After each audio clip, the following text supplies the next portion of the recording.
We'll make a start. Let's go Facebook Live too. And then we'll get started. So we're showing on the trust page. There we go. And that should allow time for everybody to join us as attendees as well. Okay, should be going live in just a minute. Fantastic. Welcome everybody to the 2024 Trust for Sustainable Living International Student Secondary Debates. Again, apologies for the delay in starting slightly late. We had some sound issues which have now been resolved. But we're delighted to have you here for the Group A debates. Team Pro 1 and Pro 2 and Con 1 and Con 2 have been working extremely hard over the last few weeks to get their team videos prepared in the argument as to whether nature-based solutions will be more effective than technology-based solutions in helping to achieve the Sustainable Development Goals by 2030. So welcome everybody, thank you for joining us. Before we start, just a couple of Zoom bits of information for you, and then I'll introduce you to the team that are going to be hosting and judging our debate today. So you may notice that you students are not able to see yourselves yet. You are attendees in the webinar, and when your team are going to be participating in the debates itself, Peter and I doing the technical side will get you on as panelists. So if you see an invitation pop up on your screen to join us as a panelist, please accept, and that will bring you up on your screen, and then you'll be able to appear and rename yourselves and make any changes you need to your name settings. If you have any questions throughout, you're welcome to type those in the chat and share any comments that you have. And then when we get to the moderated debate section, Anita will give you the opportunity to either raise your physical hand or your virtual hand for you to be enabled to share your points. If you have any technical issues with your sound or your video while we're having the debates, if you message either myself or Peter in the chat, we can help you with those. If your sound quality isn't very good, we may turn your video off to try and support you with sound. And if you lose your connection for any reason, you can rejoin on the same link and we'll let you in back into the webinar meeting. So with the exciting bit ready to go, welcome everybody. I'm going to introduce you to the team now, and then we will get started with our debate. So we have some fantastic judges here with us today who spent quite a lot of time reading through the essays that we had. We had 1,594 essays in total this year, which is our highest number yet. So congratulations to each of you for being recognised as the top participating students from your country in the secondary category, where we had over 1,198 entry essays from 63 countries, which is fantastic. So congratulations to all of our students and the teacher champions and parents that have supported you to get this far. The judges that are going to be judging your debates and your competition today that are joining us, I'll start out with Joseph. He's on my screen first. So welcome, Joseph. Thank you for joining us. Joseph is passionate about ensuring that every child's unique voice is heard and intends to make it easy for fun for children in rural areas to learn, as well as in urban settings, to read great stories, write well, and learn about their world whilst gaining essential skills in life. And he does this through amazing online education platforms that he's able to provide through the use of technologies, and also has worked with technology in the healthcare sector to improve access to technology. So he's going to be one of our technology experts today as we're thinking about nature-based versus technology-based solutions. So welcome, Joseph. Thank you for joining us. Thank you very much. Glad to be here. Looking forward to this. Thank you. Next up, we're going to go to Shushmita. So Shushmita Krishnan is an ecologist by training and actually a former essay competition participant from 2015. She is now working within the nature-based solutions field, but is a storyteller who wants to make a difference. She has research experience with agricultural pests and their management, and has collaborated with the National Centre for Biological Sciences in Bengaluru and the Indian Institute of Sciences in Bengaluru as well. She's worked with UNESCO and has actively been working on the TAG-E programme and the Digital Games for Peace, and is currently working on a nature-based solutions programme in Germany, looking at how to utilise an invasive species called water hyacinth to provide an income and a source of skills and development for youth and young people, as well as removing the problem of it being an invasive species. So welcome, Shushmita. Thank you. Looking forward today. Thank you for joining us again. So Shushmita is going to be thinking about the nature-based solutions side, and we've got technical experts on both sides today, which is fantastic. Next up, I'd like to welcome Hamdi to the stage. Dr. Hamdi Mohammed is the founder and CEO of Climate and Health Connect and is passionate about the interconnected challenges of climate change, public health, and women's rights. So based in Kenya, she's an advocate for sustainable development, environmental justice, and One Health, emphasising the interdependence of human, animal, and ecosystem health. And she works with a background in climate science and public health to drive initiatives mitigating climate impacts and promoting health and well-being. Thank you for joining us today, Hamdi. It's great to have you. Thank you, everybody, and happy to be here. Wonderful, thank you. And our final judge for this morning's session is Joanna Reid Johnson, who is a director of the Institute of the School of Climate and Sustainability Education at University of Reading, and also a lecturer within science. Her research interests include sustainability education, systems thinking, critical thinking and pedagogy, teacher education, leadership and management in education. And the team that she works with and Joanna have been critical in creating a new initial teacher education framework, which is being promoted by the Department for Education in England to support teachers in England to teach sustainability and climate education in schools. And Joanna is also a trustee of the Trust for Sustainable Living as well. So thanks, Joanna, for joining us. Thank you very much for inviting me. I'm really excited to hear your presentations and debates. Should be fun. Wonderful. So thank you to our wonderful judges for joining us. A few other members of the team to introduce you to. I'll just give Peter a quick shout out. So Peter Amondi is joining us today as our Zoom manager, but he was also one of our essay competition judges. So Peter is the founder and CEO of Global Youth Forum, which is a community organisation in Kenya that seeks to empower youth with skills and create jobs working towards realising the Sustainable Development Goals. So if you have any technical problems or challenges today, please send them towards Peter or myself. But thank you, Peter, for joining us and for your capacity as both judge and Zoom support. Thank you so much, Kirsty. I'm listening in behind the scenes. So good luck, and I look forward to hearing your stories. And finally, I will hand over to Anita Blagden, who's going to be our moderator for today's session. Anita is one of the fantastic members of our education team here at the Living Rainforest and Trust for Sustainable Living, where she works to help connect students in the UK and their lives here with global challenges and sustainability issues specifically linked to rainforests, and is a former primary school teacher. So welcome, Anita. Thank you for joining us, and I shall hand over to you to introduce the debates. Oh, hi there. So hello, everybody. What I'm going to do is I'm actually going to run through what you need to do. So each student has been allocated a team, either pro, arguing for the motion, nature-based solutions will be more effective than technology-based solutions, or into a con team, which is arguing against the motion, nature-based solution will not be more effective than technology-based solutions. Okay, so debate part one. So it'll be pro one team and con one team. And what we're going to do, we will watch both teams' video presentations, followed by a 3-minute opening counter argument per team. There'll be a 20 to 25-minute moderated debate. I'm not sure how much time you're going to get. Last year, it was about 1 or 2 minutes per student. Kirsty, can you just clarify that for me? Yeah, and then we just bounce. Okay, thank you. And then finally, there'll be a 3 minutes per team for a closing argument rebuttal. Judges will then have the opportunity to ask students questions or make comments. And just to let the students know, judges will be looking for well-developed, persuasive, and globally relevant debates and debaters. So I want to wish you good luck. And just to say that once we've done debates part one and part two, that's with pro one and pro con one teams. We're going to do it all over again, aren't we? Is that right? Okay, so really looking forward to seeing these presentations, and good luck to our students. So could we see the first video presentation, please?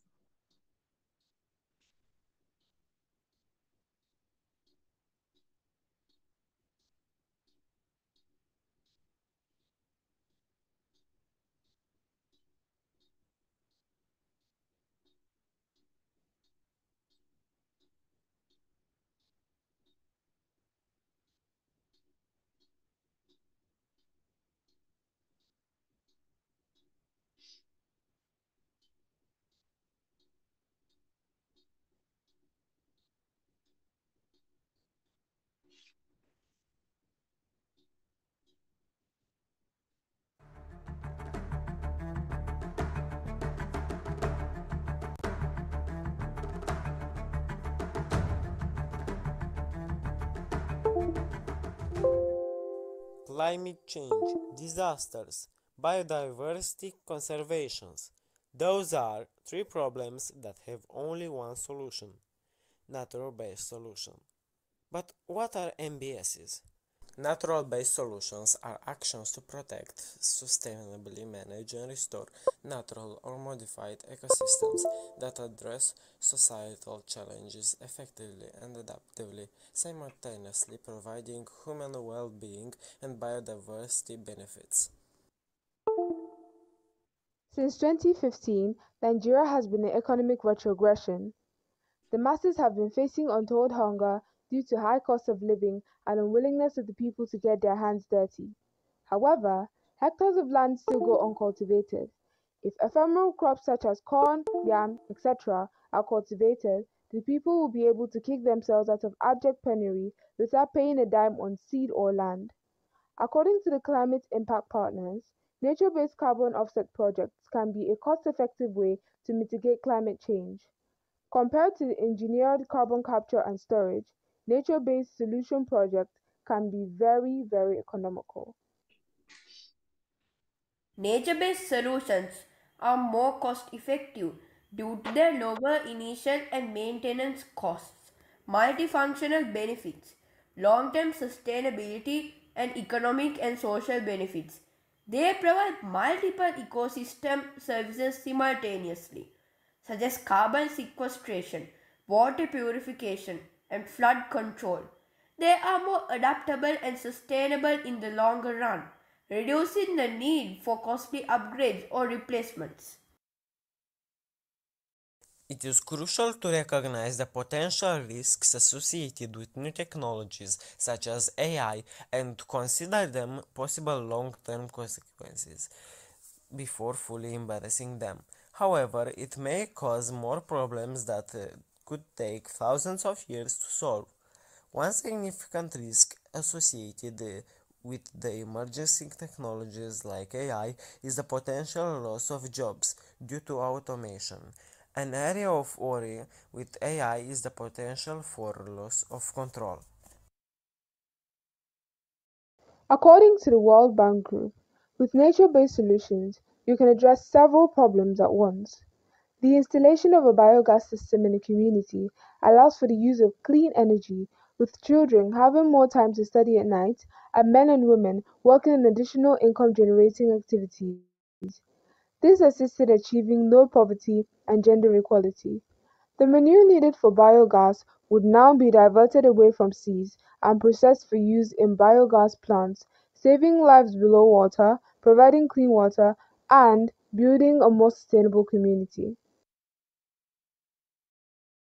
Natural-based solutions can provide job opportunities for the community and promote economic growth. Industries such as ecotourism, sustainable forestry, and environmental protection projects not only help to protect natural resources, but also create sustainable employment opportunities. By supporting the development of these industries, we can achieve the goals of sustainable economic growth and decent work in the United Nations SDGs. Seventh, nature-based solution utilizes local knowledge for local solution. The Maasai people in Kenya practices rotational grazing, which is proven to sustainably manage cattle herds in their communal land while also respecting the ecosystem health and wildlife. This example showcases that nature-based solution grounded in local knowledge provides ecologically sound and culturally appropriate intervention that are more sustainable and resilient than technological counterparts. As a conclusion, nature-based solutions are often able to outperform technology-based methods. Nature-based solutions can leverage natural processes to address issues such as climate change, biodiversity loss, and water management, providing holistic and sustainable outcomes. Therefore, prioritizing nature-based solutions can lead to more sustainable and cost-effective environmental management that ensures long-term ecological balance and societal well-being.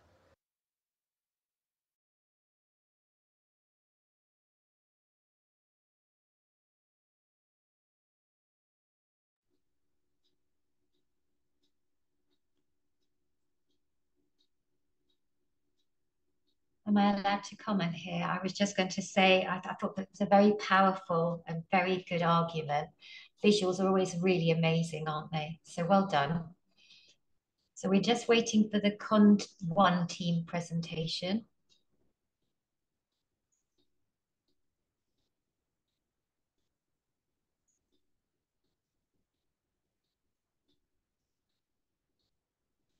Solutions are more effective. Why technology-based solutions are more effective in achieving the SDGs by 2030s. We are Con Team 1. Hi, my name is Yajin Kong and I'm from Thailand and I'm 16 years old. Hi, my name is Hashmita Kediswaran. I'm from Sri Lanka and I'm 15 years old. Hi, I'm Justyna Kwiatkowska. I'm from Poland. First, we must understand why SDGs are important and why they need to be achieved as quickly as possible. Sustainable Development Goals are crucial because they provide a comprehensive framework to address global changes such as poverty, inequality, climate change, and environment degradation.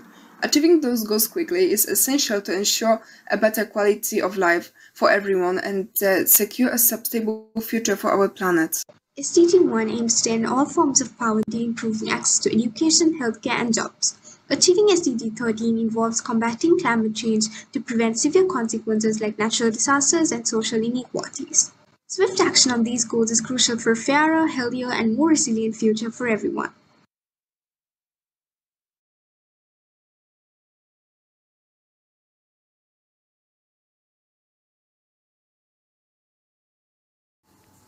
Technology-based solutions are typically faster to implement and scale compared to nature-based solutions. Technological innovations such as renewable energy installations can be rapidly deployed to meet growing energy demands. For example, the installation of solar panels and wind turbines can be completed in a matter of weeks or months, providing immediate access to clean energy and reducing carbon emissions. According to the International Renewable Energy Agency, global renewable energy capacity grew by over 200 gigawatts in 2020 alone, showcasing the rapid scalability of technology-based solutions in addressing energy needs. However, nature-based solutions such as reforestation or wetland restoration often require years or even decades to mature and deliver their full environmental benefits. While these solutions are crucial for long-term sustainability, their immediate impact is limited compared to the quick deployment capabilities of technology-based solutions.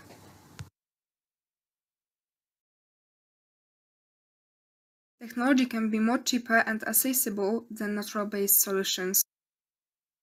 Technology can be cheaper and more accessible than natural-based solutions. Not every country has such a large budget to afford non-pollution natural sources of energy. Technology solutions, thanks to their progress and omnipresence, are easier for less developed countries to obtain. Natural solutions are expensive and require a lot of money to maintain them. Technology in good health and well-being. Technology in good health and well-being. Thanks to technology, we have developed newer and newer vaccines, medicines, and antibiotics. They provide us with a longer life. Thanks to specialized machines, we are able to detect diseases faster and prevent their development. Natural solutions are not able to provide us with this.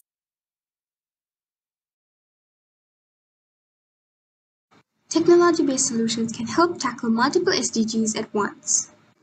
Technology-based solutions are remarkably effective because they can address multiple sustainable development goals simultaneously. Take renewable energy technologies like solar panels as an example. These panels provide clean energy contributing directly to Goal 7. By creating new jobs in the renewable energy sector, they also address Goal 8, which helps to reduce poverty, which is Goal 1. Moreover, by reducing pollution, solar panels improve public health, which is Goal 3. Additionally, tech-based solutions often reduce costs. Consider the examples from the Medical Internet Research Study on mobile health apps. These apps have made significant strides in meeting various SDGs. They meet SDG 3, 4, and 5. As illustrated, tech-based solutions offer multifaceted benefits. They drive clean energy initiatives, stimulate economic growth, enhance public health, and foster educational opportunities. They also contribute to reducing poverty and addressing gender inequalities, demonstrating that one innovation can make a broad, impactful difference.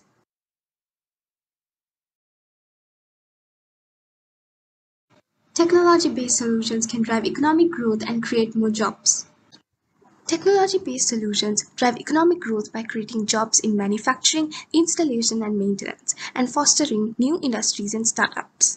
For instance, solar energy technology not only creates jobs but also spurs growth in sectors like software development and logistics. By increasing efficiency and productivity, technology lowers costs and drives innovation, leading to new products and services. Additionally, nations leading in technology can export their innovations, attracting foreign investment and boosting global competitiveness, ultimately strengthening their economies.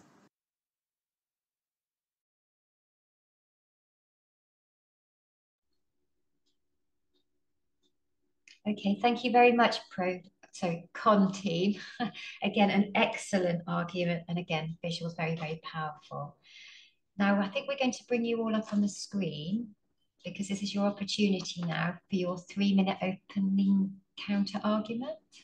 So Anita, I think as far as I can see from everyone in the list, everyone on Com 1 and Pro 1 should be on screen. If you haven't changed your name yet, please change your name so we know your name and your team. If you're in the attendees still and haven't been invited to be a panelist, let me know and I can add you. But I think you've got everyone that I can see that's with us.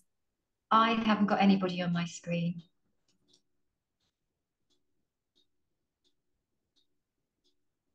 I've just got a big picture of you, Kirsty. Oh, you might need to change your view. You might have it on speaker view. If you go to gallery and then everyone turns their cameras on, hopefully they should pop up.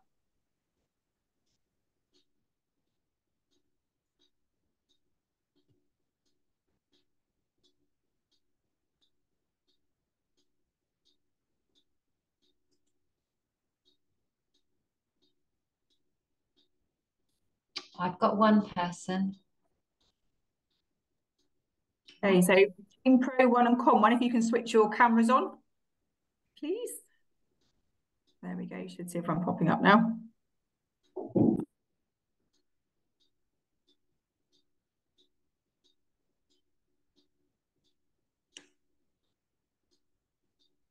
No, just a minute.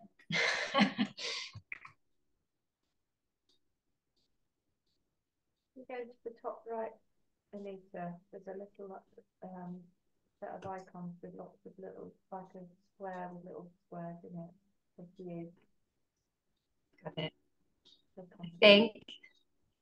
There we go. Thank you, Joe. I'll turn my volume up as well. It's gone very quiet. Hey, is there anyone else from Team Pro 1 or Com 1 that isn't on screen yet that should be? No? Okay. Anita, can you see everyone now? I'm going to go for it. Okay, so have you organised your counter argument? Have you discussed this in advance, Pro team? Somebody like to start? You just raise your hands.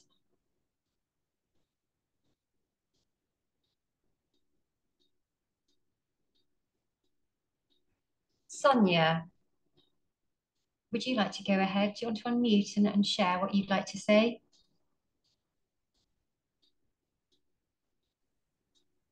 Yes. Good morning. Good morning.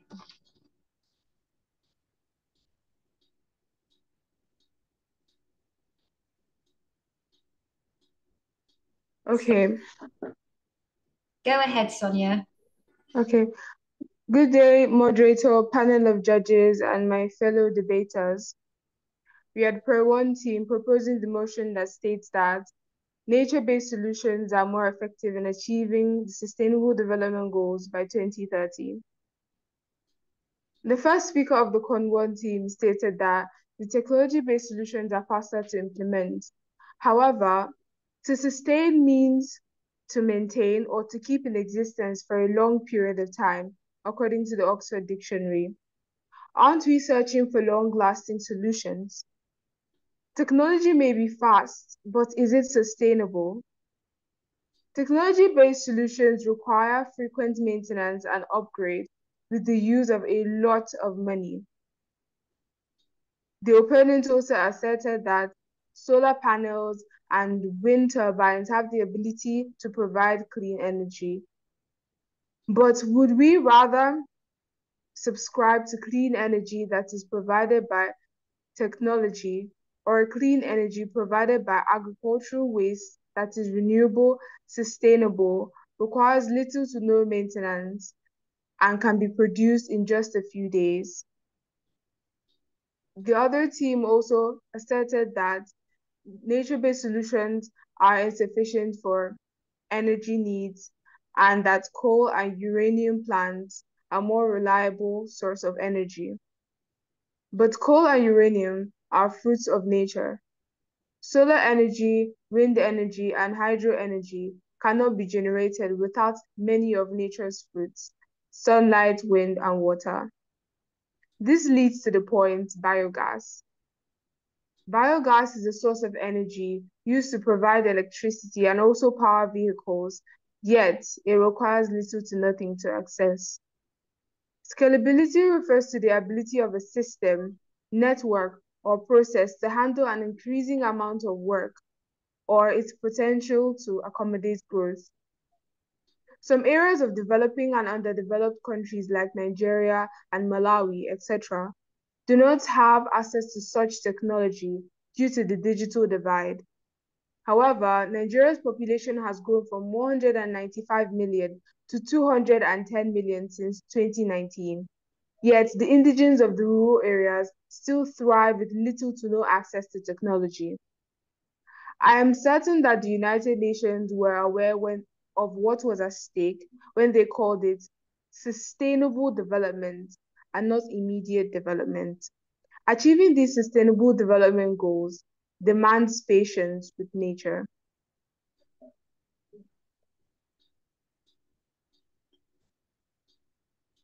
Thank you, Sonia. That was very, very clear and succinct, so well done. So that was your counter argument, just yourself. You've done that for the whole of your team. Yes. Thank you very much, Sonia. Okay, good job. So, Conti, how would you like to respond? Hello?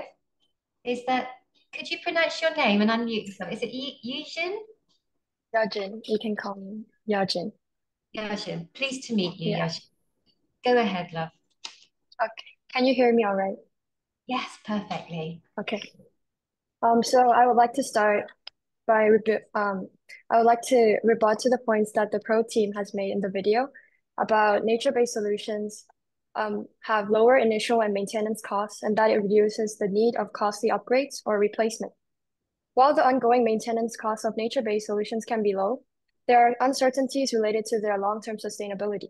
Changes in climate, invasive species, and natural disasters can impact the efficacy and longevity of nature-based solutions, potentially increasing maintenance costs over time to restore and manage these systems effectively. Take the following example that I have witnessed in Thailand, where I live. Planting in dry, hot areas like Thailand is challenging and expensive, requiring hardy plants and care. At my school, an attempt to grow grass around the sports areas failed due to extreme temperatures, the dry season, and poor soil conditions, necessitating replanting with more resilient species. This process consumes significant financial resources, time, and labor, with ongoing risk of plant failure. Such challenges, if scaled up to a city level, could lead to severe environmental and health consequences, highlighting the importance of selecting appropriate plant species for urban greening projects. This experience demonstrates why technology-based solutions are essential. They can provide more efficient, resilient, and scalable alternatives to traditional methods, ensuring better management of environmental resources and sustainability. And also the pro team has mentioned about the biogas system, that it can provide clean energy, but however, the biogas system is unable to obtain without the help of the technologies.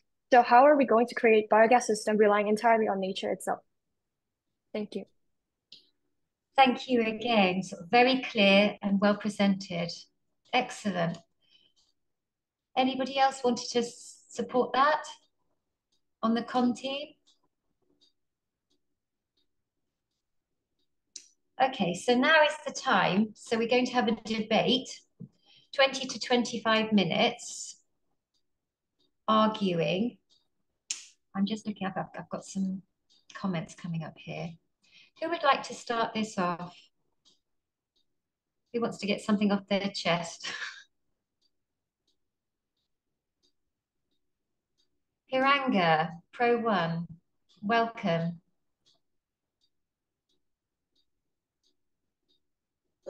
So first of all, I want to know, am I audible? You're audible. I just can't see you now. Oh, hello. There you are. You've moved. Hi, welcome. Okay. So hi, I'm Hiranga Suravira from Sri Lanka. I will be going into my argument. The Con1 team's second argument is that technological-based solutions are cheaper and more accessible than nature-based solutions. I beg to differ on this matter on 5 points. Implementing advanced technological solutions often requires significant financial investments, which may not be feasible for developing countries, such as my country, Sri Lanka. This can be exacerbate existing inequalities, making it harder for poorer nations to achieve the SDGs. The production and disposal of technology often involve the use of non-renewable resources and result in significant environmental pollution. For instance, electronic waste is a growing problem, and mining for rare earth metals used in tech products can devastate ecosystems. Over-reliance on technology can create vulnerabilities to cyber attacks, technical failures, and obsolescence. In contrast, nature-based solutions tend to be more resilient and adaptable to changing conditions without requiring constant upgrades or maintenance. Technological solutions often address specific issues rather than providing holistic benefits. For example, while renewable energy technologies can reduce carbon emissions, they may not address other aspects of sustainability, such as biodiversity, conservation, or water cycle regulation.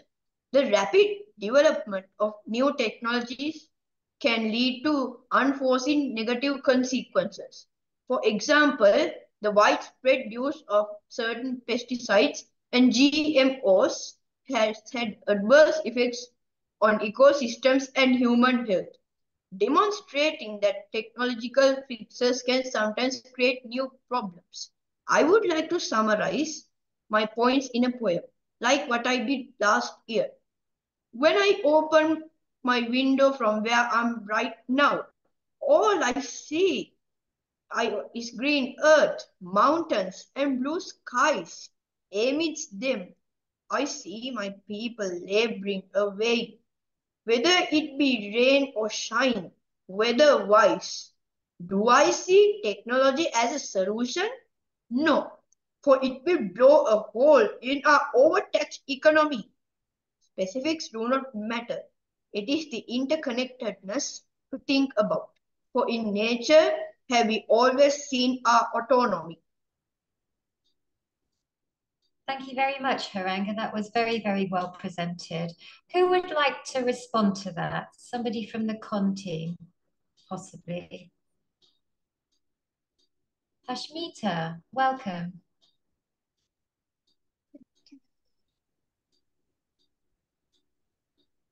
Hello. No, you're not audible. We can't hear you at the moment.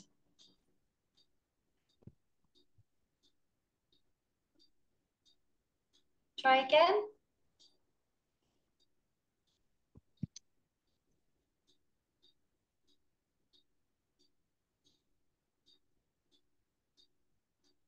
Just while Hashmita is trying to sort this out, is there anybody else who can help her on the con team? Somebody to be brave.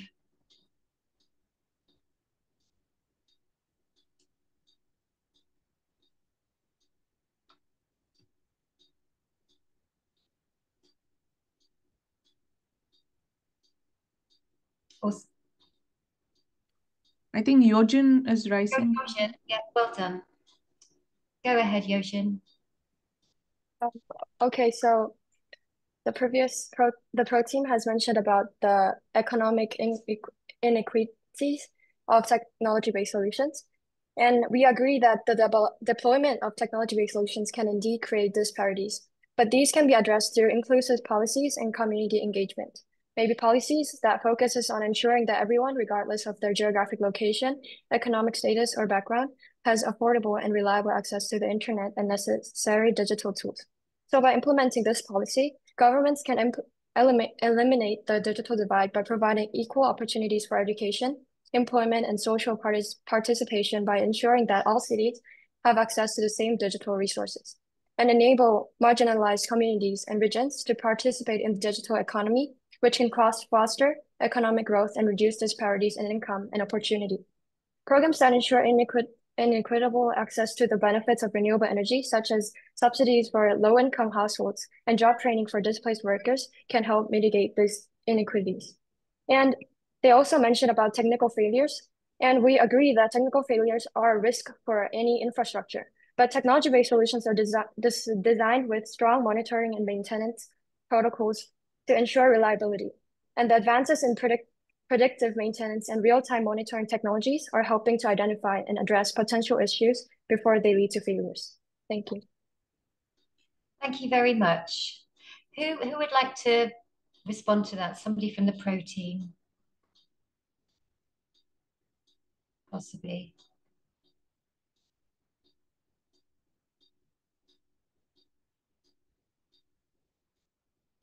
Or somebody else would like to sort of make a comment even from the Con team? Sorry, the Pro team. Pro team, Con team, anybody? Ashmita, do you want to try again? Can I add to her point? Yes, please. So the Pro team had said that tech requires upfront investment, which can be difficult for less developed countries. So I would like to say that while it's true that tech-based solutions often require initial investments, it is essential to recognize that funding mechanisms and support systems exist to facilitate access for less developed countries. International organizations, development banks, and global initiatives like the Green Climate Fund provide financial resources and technical assistance to support the adoption of sustainable technologies in less developed countries. These funds could even be specifically designed to help countries implement climate resilience strategies, renewable energy projects, and other technology-driven solutions that are aligned with the Sustainable Development Goals. Moreover, partnerships also exist between developed and developing countries, as well as private sector engagement, which can facilitate technology and knowledge sharing. Initiatives such as the Technology Mechanism under the United Nations Framework Convention on Climate Change also exist, which can help promote collaboration in technological development and deployment, ensuring that less developed countries have access to state-of-the-art solutions adapted to their specific needs and contexts. Moreover, numerous examples demonstrate the successful implementation of technology-based solutions in less developed countries. For instance, solar energy projects in sub-Saharan Africa supported by international partnerships and funding have significantly increased access to electricity, meeting the goal 7 in remote and underserved communities. Similarly, digital agriculture initiatives leveraging mobile technology and data analytics have enhanced food security, meeting goal 2, and agricultural productivity in several less developed countries. Thank you very much, Hashmita. Very, very clear. Good points, love. Somebody who would like to come back on that one?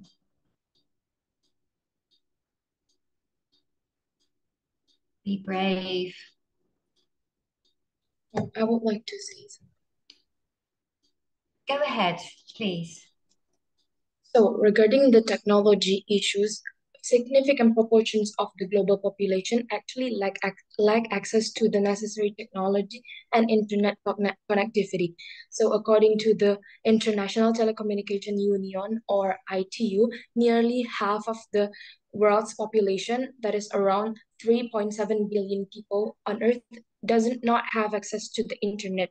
So how can we address the kind of solutions from technology-based solutions if not all people in the world can actually access internet? So this digital divide disproportionately affects low-income communities and rural areas especially, limiting the reach and effectiveness of the kind of mobile policy or mobile regulated applications as a solution.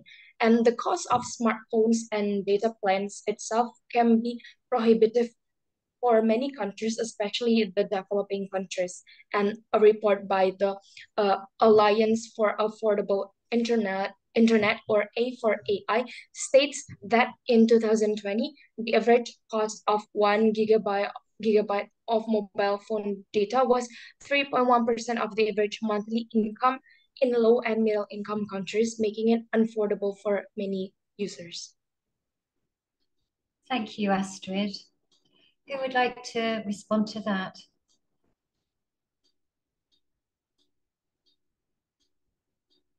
Somebody was mentioning something about AI. There was an awful lot of mention of AI. Who would like to help with that? Whether it's for or against?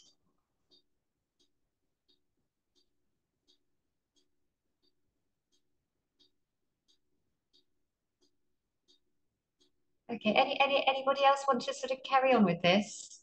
Or we could just go to the judges to see if, oh, okay, Kate, hello. Hello. Hello. Can you hear me? Yes, we can. I want to mention the one drawback of the technology-based solution, which is it can limit the job creation in certain sectors, while technology-based solutions may create job opportunities in certain sectors, such software development or IT services. They may not necessarily generate employment opportunities across a wide range of industries. This can lead to a lack of job diversity and limited opportunities for individuals with different skill sets or educational backgrounds. And however, the natural-based solutions can solve the problem perfectly.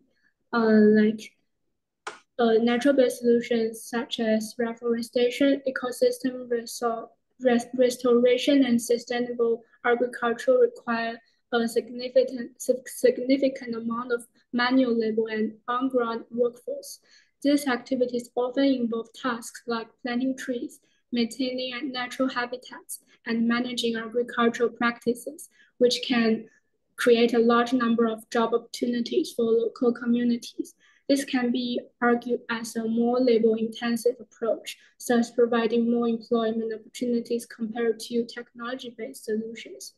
And also, the second point is diverse range of jobs. Natural-based solutions encompass a wide range of activities, including forestry, horticulture, wildlife conservation, and sustainable land management. These sectors require a diverse set of skills and expertise, providing employment opportunities for individuals with varying backgrounds and qualifications. This diversity of jobs roles can cater to different skill levels and educational backgrounds, potentially creating more job opportunities than technology-based solutions that may require specialized technical skills. And this is also one drawback of the technology-based solution, that the concentration of jobs in specific regions, like the requirement of centralized facilities leading to the concentration of job opportunities in specific regions or urban centers. This can result in limited job prospects for individuals living in rural or underdeveloped areas, exacerbating regional disparities in employment and exacerbating urbanization trends. And that's all. Thanks very much, Kate. I'm just going to put this out to Justina or Cyprian. You don't have to you can just share your opinions. Have you got anything either of you'd like to say? I create arguments about AI. Yes, please. AI is unable to outrun human existence and work. It is developing at the dizzying pace, and that is right, but it will not take over many jobs. It can only be used to control machines or making plans for that moment. AI is a key component for many applications such as GPS, but is also helping us humans to find better solutions or improve them. AI is able to analyze huge amounts of data without getting tired, so it's often used in companies. As a help, AI also eliminates the need to perform tedious tasks that waste only energy and time. It then gives us room, and we may focus on more important things during that time. Regarding the takeover of the marketplace, this is not possible. As we know very well, jobs such as doctor, firefighter, or policeman are not able to evolve for AI to take over. Those are too complex, responsible, but also hard jobs where a collection of ones and zeros cannot replace us. AI is also building new jobs for us. They create jobs like chatbot trainer, robot shepherd, and digital dev manager. Those are just a few examples of what jobs are beginning to emerge thanks to the development of AI. Technology has constantly needs and will continue to need human help. If anyone some occupations go out of service, new ones will be created to the care, development, or assistance of AI. Summarizing AI will not eliminate jobs from a job market, but on the contrary, it will create new jobs opportunities. Thank you so much, Justina. I'm so pleased I actually invited you on. Thank you very much. Cyprian. Hello. Hello, everyone. Justina said that AI could create more jobs, but let's remember that tech also takes time to develop and train people to use it. And technology may be faster to solve the problem in the short term. However, it can cause more problems, and you need thousands of years to solve. So the risk of AI is a potential loss of job. And the Conwan team said that AI can create jobs, but we don't know 100% what AI is fully capable of, and why. And you don't know if in the future AI will take over jobs, will take over human jobs like factories, machines, and and AI could make millions of people jobless. Okay, thank you so much, Cyprian. I'm pleased again that I asked you. Did you do this last year? I remember, I think you did a debate last year. Yeah? I participated on the essay competition, but I didn't represent it on the debate. Okay, all right. Thank you very much. Doesn't have to be on AI. Oh, Kate, you've got your hand up. Hello. Hello, can I add something? Yes, please. Like just Cyprian mentioned, well, it makes sense that the technology-based solution can provide some jobs, but this technology-based solution can also cause the increase of unemployment.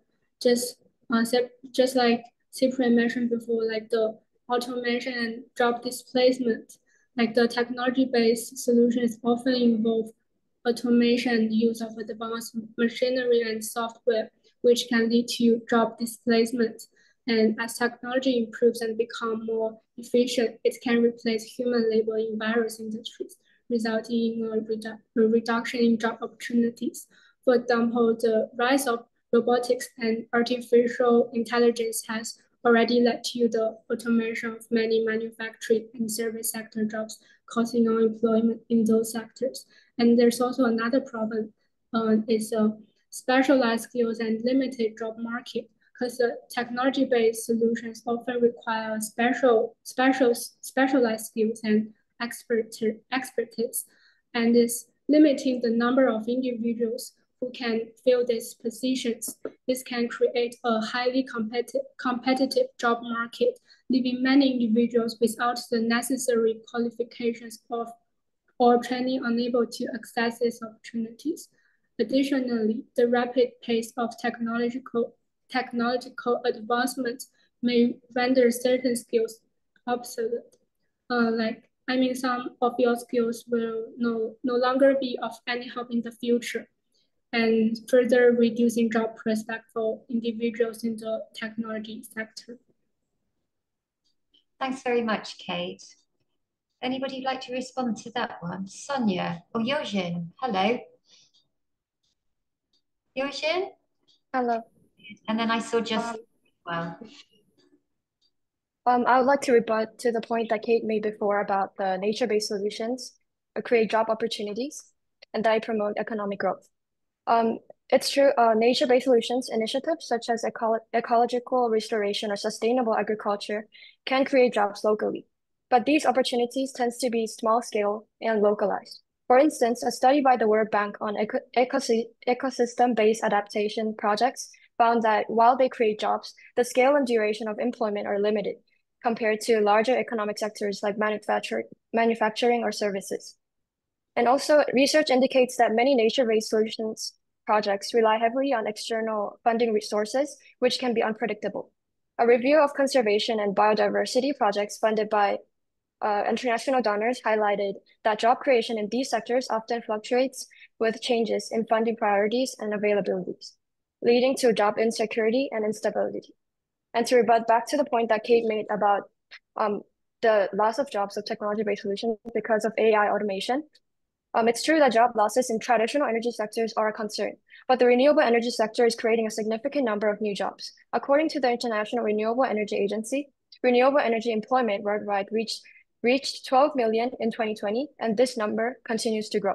And due to this automation, AI and technology can increase human capabilities, making workers more productive and efficient rather than replacing them entirely. Tasks that are repetitive or dangerous can be automated, allowing humans to focus on more complex and meaningful work. According to the McKinsey Global Institute report, it suggests that by 2030, while automation may displace up to 30% of current work activities in about 60% of occupations, new jobs will emerge. They argued that automation will boost productivity and economic growth, leading to the creation of new roles and opportunities. Thank you. Thank you so much, Yojin. Justina, you're in the same team, but I'd like to hear what you say.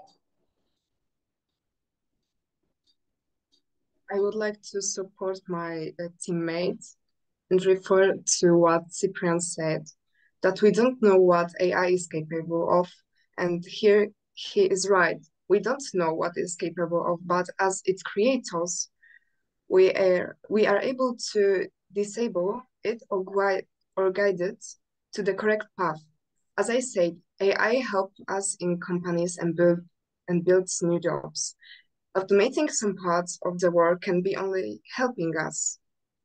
In the same way, robots are also breaking down, and we need a person to fix them, which is a new job that we create thanks to this. Thank you so much, Justina. Sonia, Pro Team, Pro One.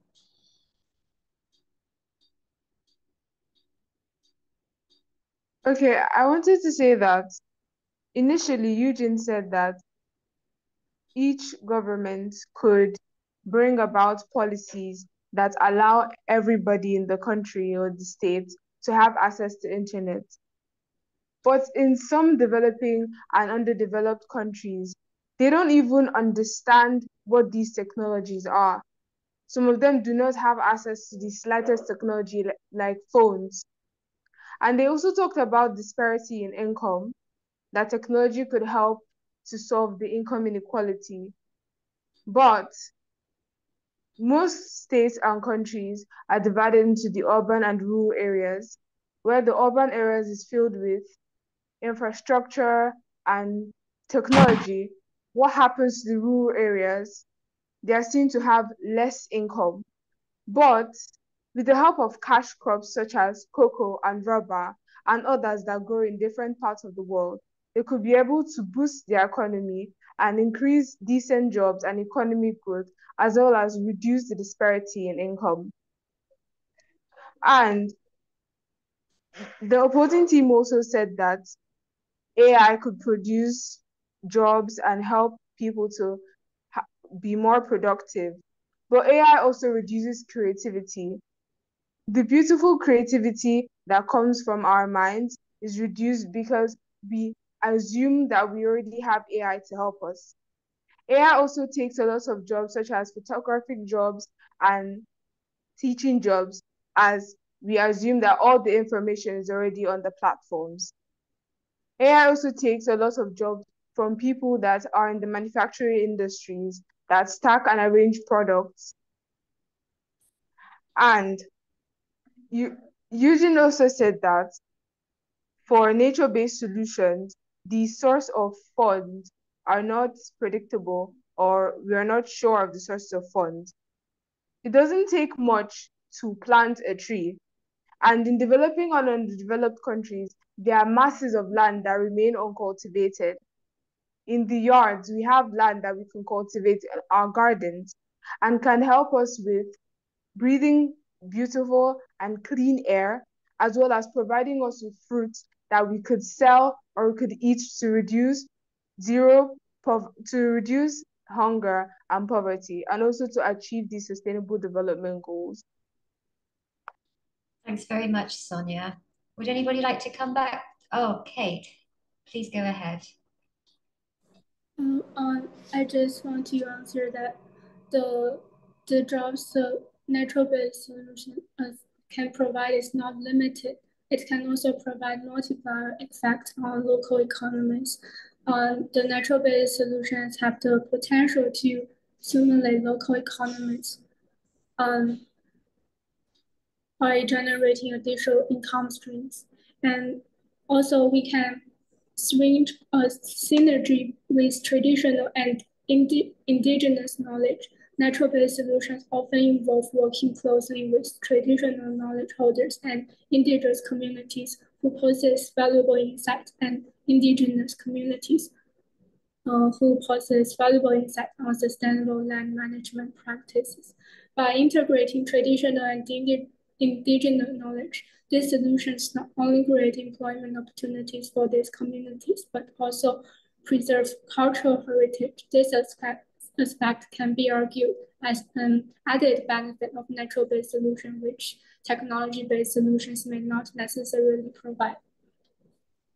Thanks very much, Kate. Right, just before we do our 3-minute argument rebuttals, has anybody got anything else they'd like to share? Oh, Cyprian, you had your hand up. Please go ahead. I would like to come back at the topic. A few months ago, there was presented an. Oh, we've lost you, Cyprian.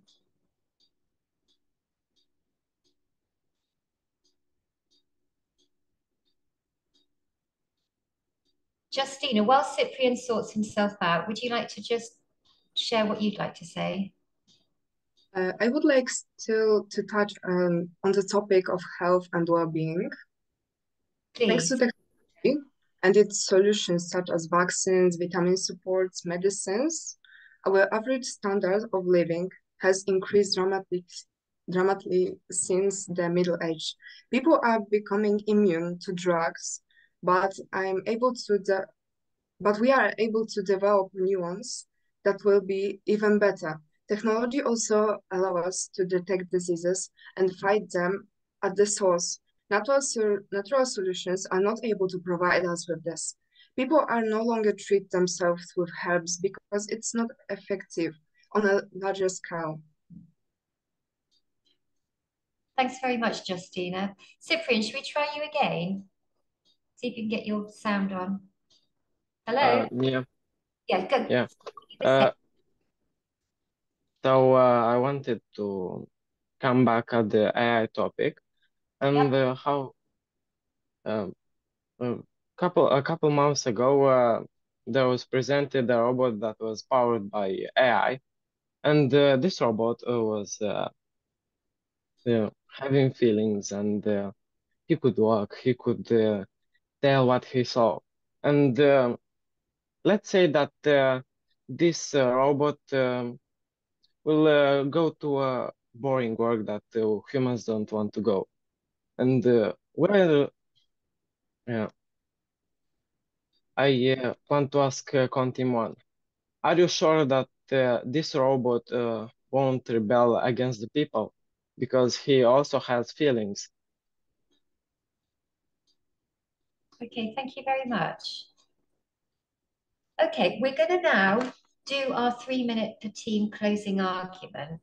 So I'm assuming you've organised this already. So can I have from somebody or people from the Pro One team, you're just going to do your closing statement, your argument.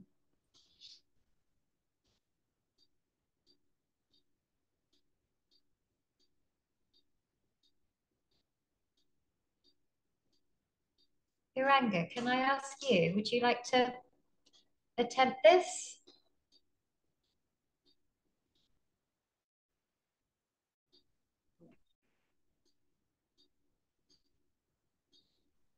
So, okay. So the conclusion is that nature-based solutions are better than technology-based solutions. And actually it's because, like, if you take for an example with diseases like with diabetes, cancer, and those type of things that now that Western medicine don't have a solution, whereas natural based medicine has a solution to it. It may take time to heal, but it will heal. And even though technological based solutions sometimes can promote good jobs, it may not be the case because sometimes there can be environmental related jobs which you can be famous for. And also technological based solutions also have a somebody.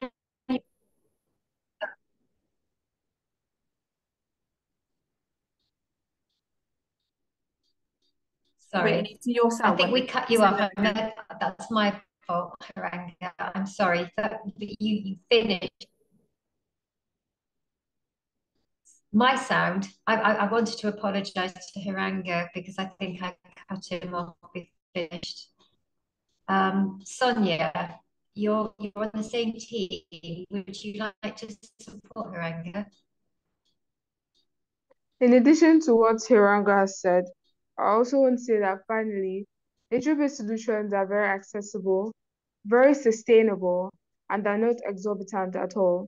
They allow us to achieve multiple sustainable development goals at once. They help provide economic growth and reduce inequality.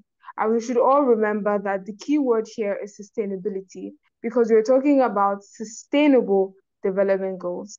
Thank you. Thank you so much, Sonia. So I've got 2 people on the con team. So should we start with Justina? Oh, we've got 3.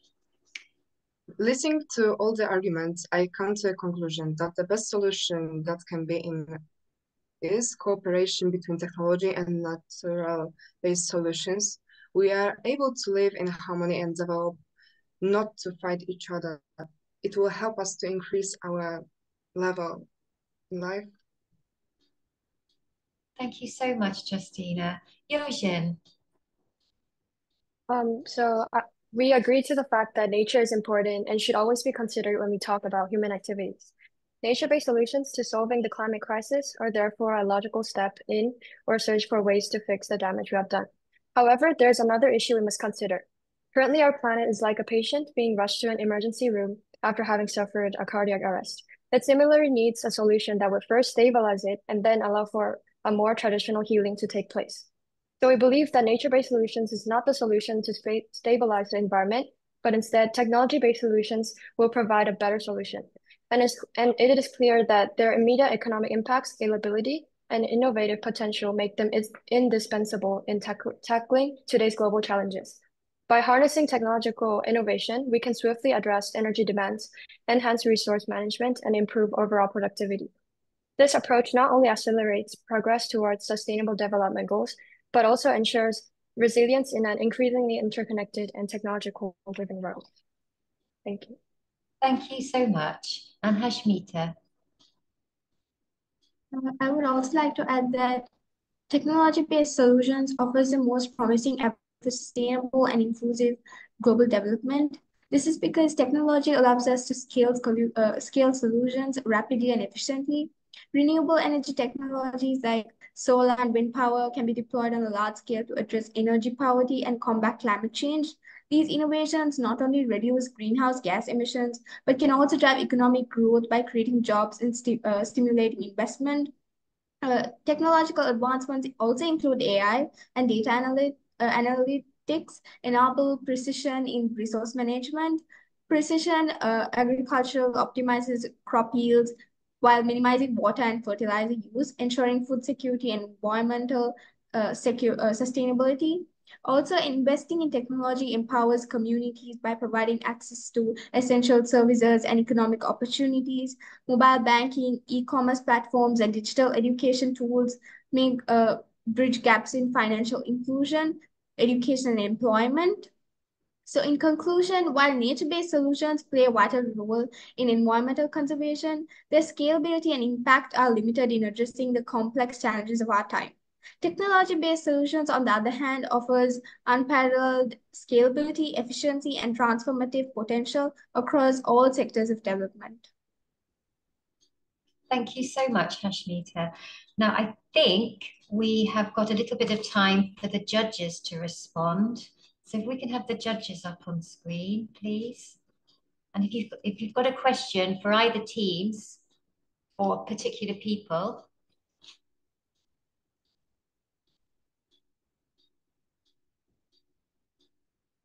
or perhaps they've just covered everything. Hello.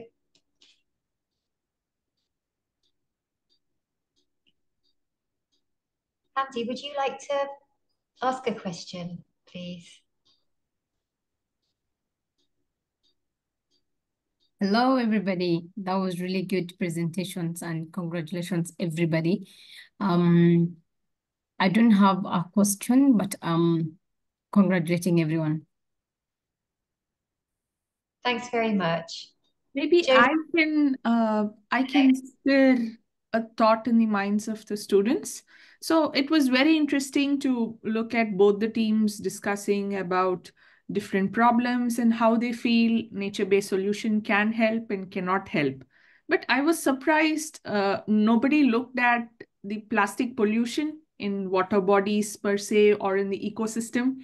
So it would be nice if any one of you can tell me how your idea of nature-based solution or technology-based solution can help us revive an ecosystem from plastic pollution. Like, can you think of anything that comes to your mind immediately when I say plastic pollution?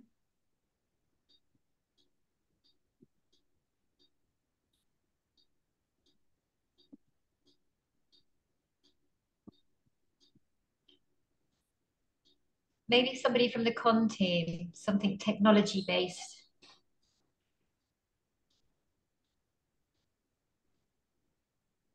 Oh, you've stumped them with that one. Oh, Hashmita. Hello. Quickly. Yes, so environmental challenges include plastic pollution, which is one of the most severe threat to ecosystems worldwide. So technology can enable advanced waste management systems that improve the collection, sorting, and recycling of plastic waste. Automatic sorting technologies equipped with sensors and AI can efficiently segregate different types of plastics, enhancing recycling rates and reducing landfill and ocean-bound plastic. Also, innovative technologies like ocean cleanup arrays and autonomous surface vessels, which could be designed to remove plastic from marine environments. And these technologies could have sensors and GPS to detect and collect floating plastic waste, preventing it from further harming marine life and ecosystems. Yeah, very good. Thank you. Yes, very good, Hashmita. How about somebody from the nature team? The same question. I think it's a challenge for the nature-based team. Yeah, To think of a nature-based solution, but I think they can take it up. Yeah, Sonia's got her hand raised though, so I'm really interested to see what Sonia's got to say.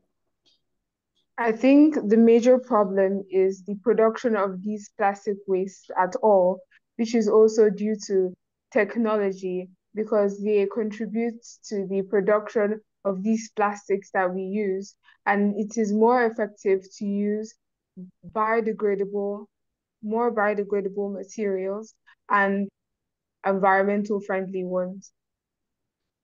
Thanks very much, Sonia. Okay, and Joseph, have you got any comments or a question you'd like to ask the students? Okay, thank you very much to both teams. You both made very powerful arguments and quite impressive as well. And so well done to both teams completely for being able to stand up to this challenge of our times. So my question is this, and in my mind, as I listen to the debates going on, what I kept coming back to in my mind is that what seems important here is, which we know that is happening today, is the element of leadership. And, that leadership is the one that sets the direction of travel for which way this is going to happen. So for me, that seems to be either government or industry. And both of those have a role to play. So my question to both teams is, if you were to think in terms of government and industry, and I mean industry, I mean all the various companies and corporations, commercial sector that creates things, innovates things, create products. And we have government that obviously sets a lot of policy and infrastructure and things like that. If you had to think of both of those two side by side, to both teams, where do you think there is there needs to be more either influence or direction or anything to come up with? What comes to mind when you think of industry and government in terms of this challenge that we're looking at?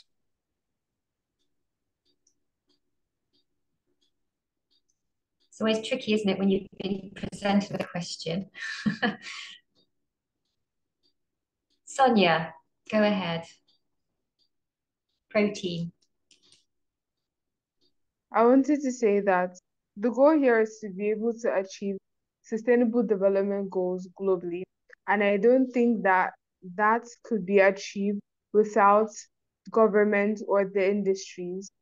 Like Mr. Joseph already said, that the government provides these policies such as planting one tree in your environment or regular sanitations every last Saturday of the month. All these cannot take place without government putting together these policies and giving it to the citizens of the nation. And for the industries enable the manufacturing processes, enable the processing of, for example, agricultural waste in order to bring about biogas. Thanks very much, Sonia. You're clearly very passionate.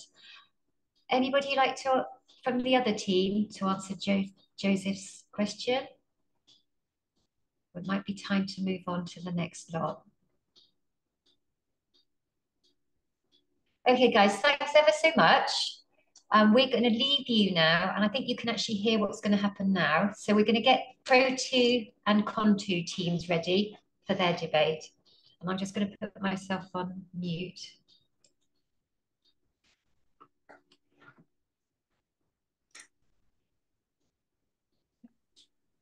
Everyone. So Team Con2 and Pro2, you'll be getting your invitations as a panelist shortly. If you haven't received that, let me know and I can add you. And Peter is going to start screen sharing the Pro Team and Con Team 2 videos. Congratulations to our Pro 1 and Pro 1 and Con 1 teams. Great work, guys.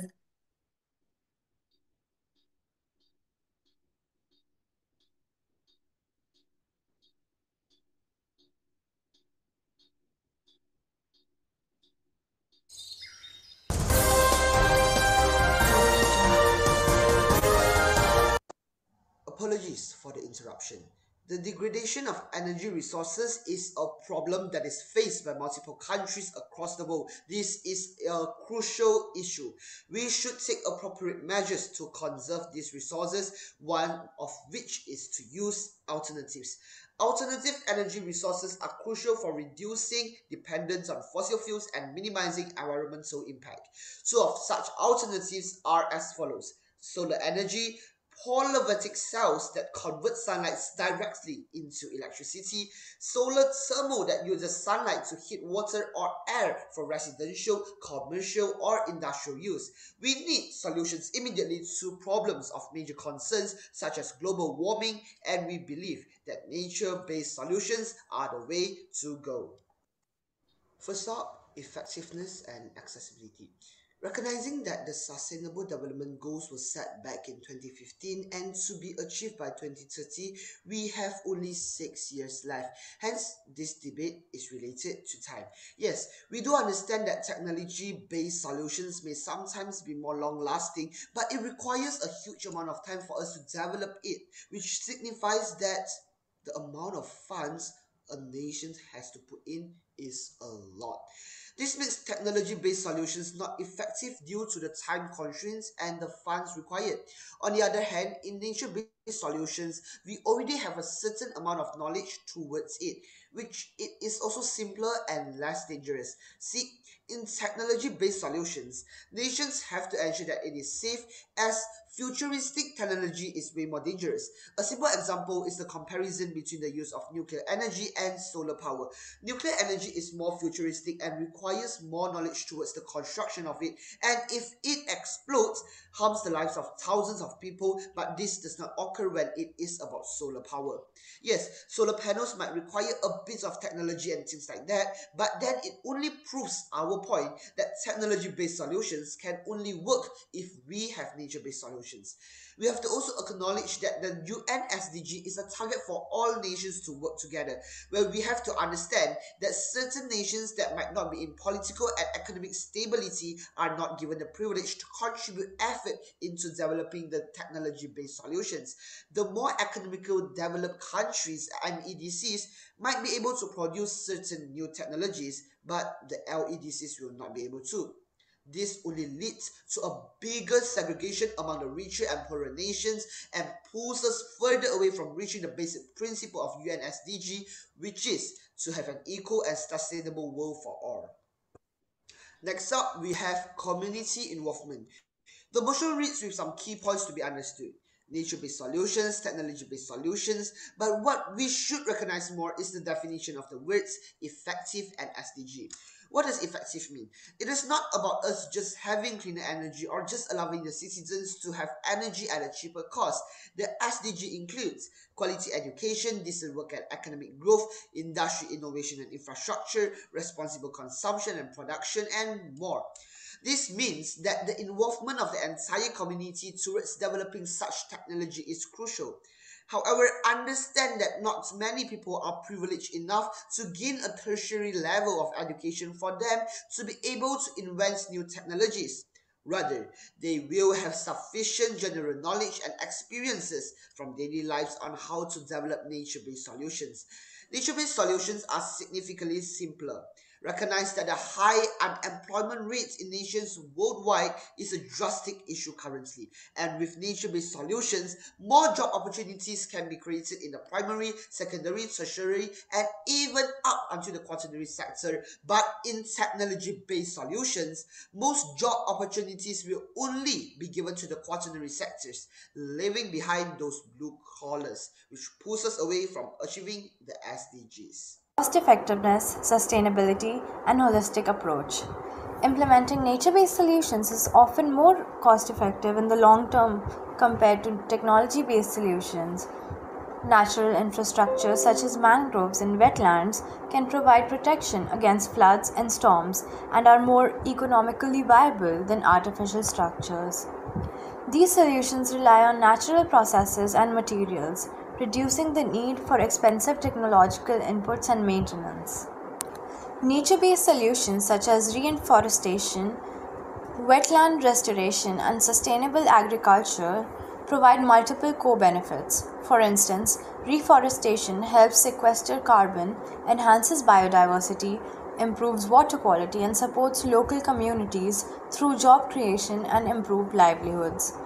These solutions address several SDGs simultaneously, including SDG 13, that is climate action, SDG 15, that is life on land, SDG 6, clean water and sanitation, and SDG 1, that is no poverty. The nature-based solutions integration with existing practices and biodiversity conservation.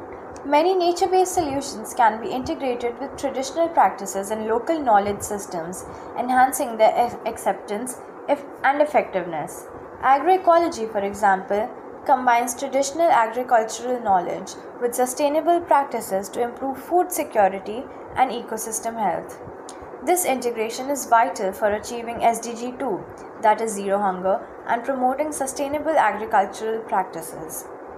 Nature-based solutions also contribute to the conservation of diversity directly, which is fundamental for ecosystem stability and resilience.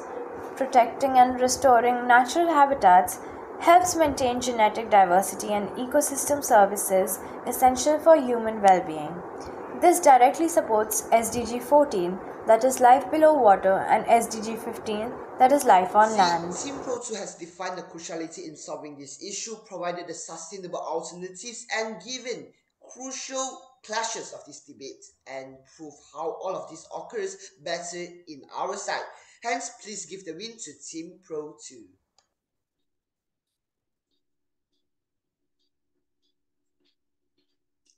Thanks very much, Pro Team.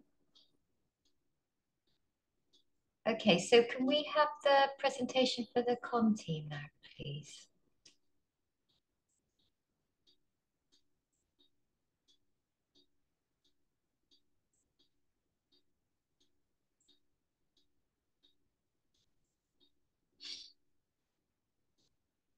Ceasefire talks are being held in Doha.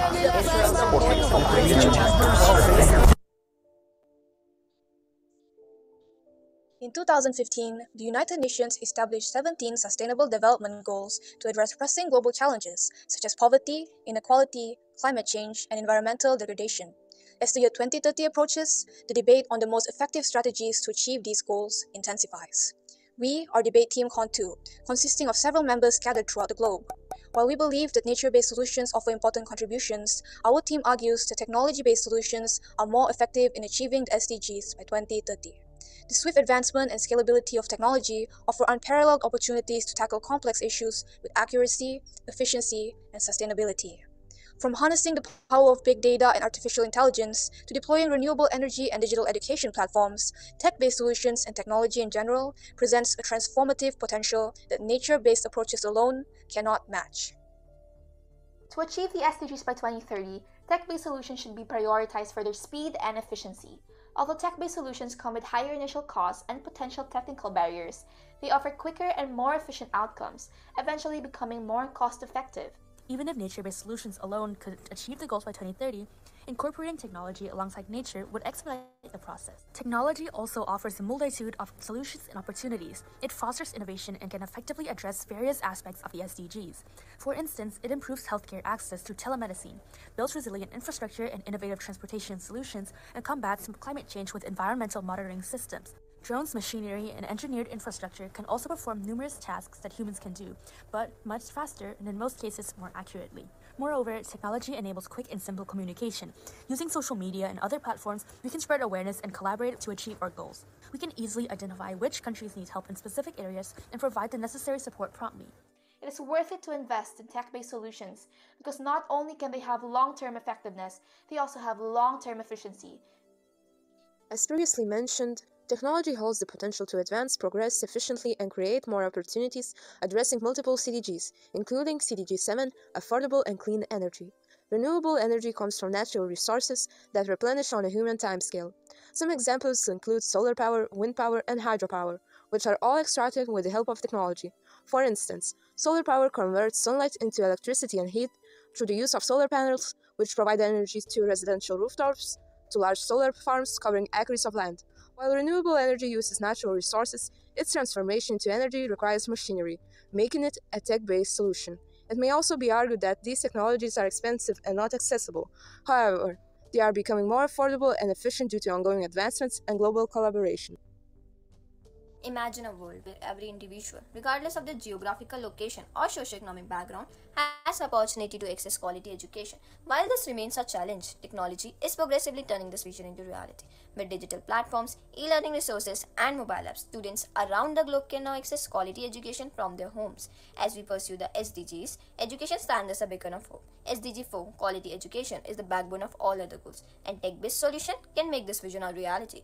Did you know online learning platforms like Coursera and edX have reached over 100 million worldwide and transformed learning for millions? By leveraging technology, we can ensure equitable and inclusive access to quality education, bridging the gap between rural and urban, rich and poor. This helps end poverty, promote gender equality, and foster economic growth. Tech-based solutions can also combat climate changes by promoting sustainable lifestyles, reduce inequalities, and promote peace and justice by fostering global citizenship.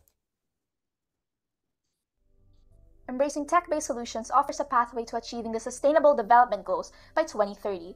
Despite the initial challenges it may pose, technology delivers effective and more efficient outcomes. By integrating advanced technologies alongside nature-based solutions, we accelerate progress across multiple fronts, from healthcare and infrastructure to education and clean energy. The United Nations Development Programme highlights technology's direct benefits across a majority of SDG targets. By embracing these innovations, we not only enhance our capacity to meet immediate challenges, but also lay a strong foundation for sustainable global development. And hey, when you think about it, isn't the very debate we're engaged in right now, this TSL debate, made possible by technology? We are able to communicate, research, write and collect essays, and interact with youth all around the world, all thanks to these advancements. This is a prime example of how technology bridges gaps and fosters global connections. So, let us seize the opportunity to leverage technology for a more equitable, resilient, and prosperous future for all.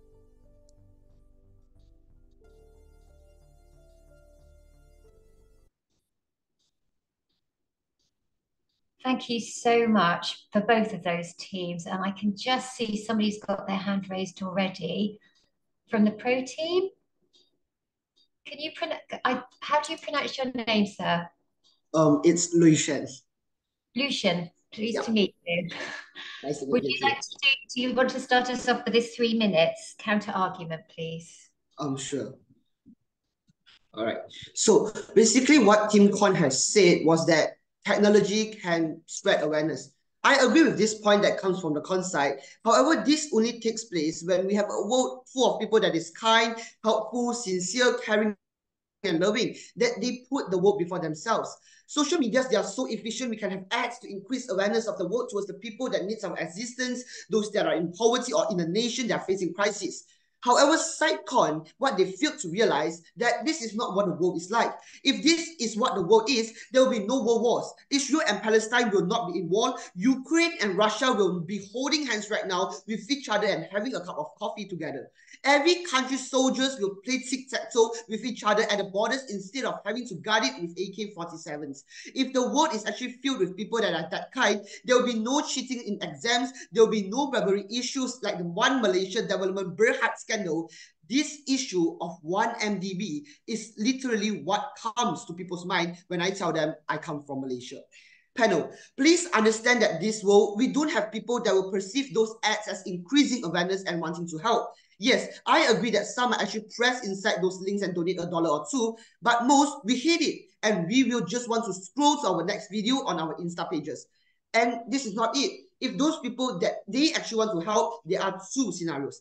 First, those charity organizations, they are fake. In 2020, 200,000 new websites were registered for fake COVID-19 crisis fundraising. See, this is just about one issue, COVID-19. We have so much more world crises in the world, and this number just keeps on multiplying each year. If people realize that these organizations are scams, will they donate anymore? No. SideCon is proposing something that will snatch people's kindness away. Rather, in Team Pro's world, what we have is people having a legit building with real humans promoting about it, something that's recognized and official and makes people to feel assured of.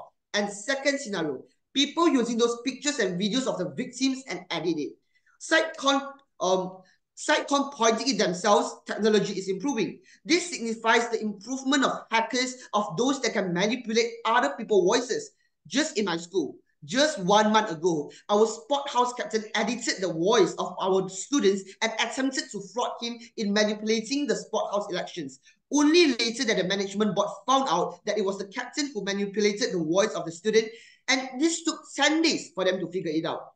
In these 10 days, the students were segregated by all of his classmates and friends. Imagine this rise up to a whole world issue instead of just my school. It is already this bad in my school. Imagine if it goes to the whole world, right? These people in Demon, let's take it as an example. They're humans like us, having the big dreams and goals. But there are so many memes on the social media platforms right now that depicts all the people in Demon as terrorists. But this is not true. Why this happens? Because just like what Sim Khan say, social media is very easy for us to access the information. People can just click it a few times and just get on full all of this information without actually reading and researching through it when they are using nature-based solutions, like going to the library, making these informations for us to very easily falsely accuse them. And there is no one to clear their name, unfortunately. Why? Because those making the memes, they are from US, from UK, even from Malaysia. We can make those memes, we got internet access, and we can just spread it. But those people in Yemen, they don't have such privilege. So Team Con, please explain your stance. Thank you, Lucian. And I hear your passion, my goodness. Okay, so somebody from the team, Kate.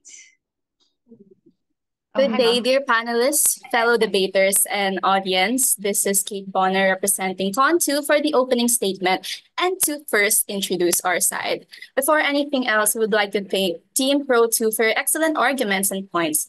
We truly recognize your efforts in making your video. Today, our team is here to discuss the crucial role that technology plays in advancing all 17 Sustainable Development Goals in our interconnected world.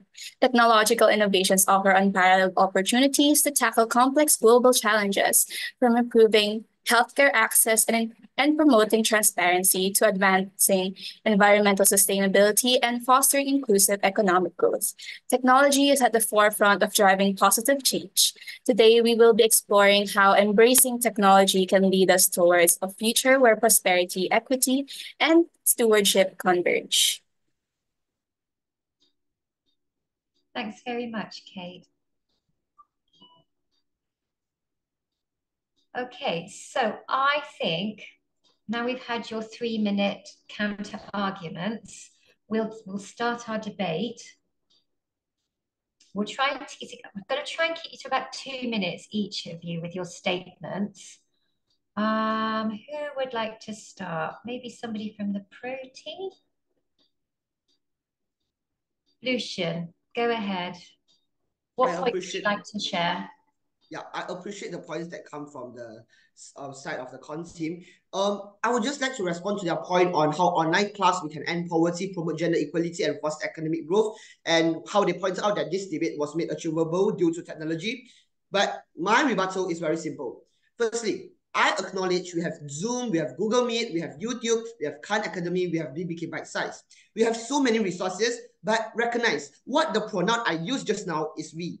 What about those that don't have the access to our debate competition today? Those that are suffering from their basic needs of having a warm meal and a shelter.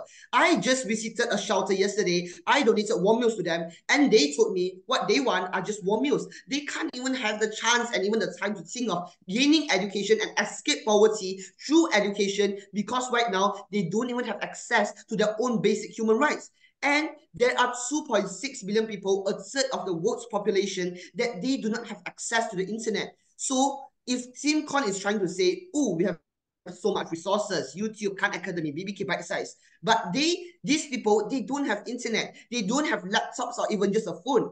And most importantly, now organizations that at first will go to these rural areas and help them, teach them, will no longer do so, as they think, oh, I can do it online. Now, this is achievable online. When this is actually not the way it is, because those that can access the resources by these organizations are only the privileged, not the ones that truly needs it. This causes more separation between the rich and the poor, which pulls us further away from achieving our SDGs. Thank you.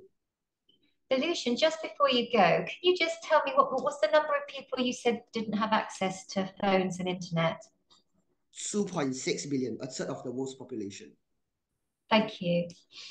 Somebody from the con team who would like to come back? Kushi? Welcome. Hello, what would you like to say? Hello everyone.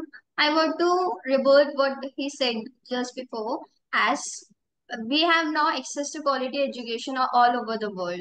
He said about the unprivileged people, but now the government are taking many initiatives, even the NGOs that are working for the people and the schemes that are working are providing them educational opportunities, and the free educational laptop purchase scheme is also there in many of the countries that provide these children a basic amenities and as well as education. The midday meal schools are also there. So I feel so that now the education and the technology is more accessible to people in the developing as well as developed countries, as now technology is something that is accessible to all, like the smartphones that help us to access education. If we use the resources in the right way, they can help us to get a more better future for us as well as for the upcoming people. Thanks very much, Kushi.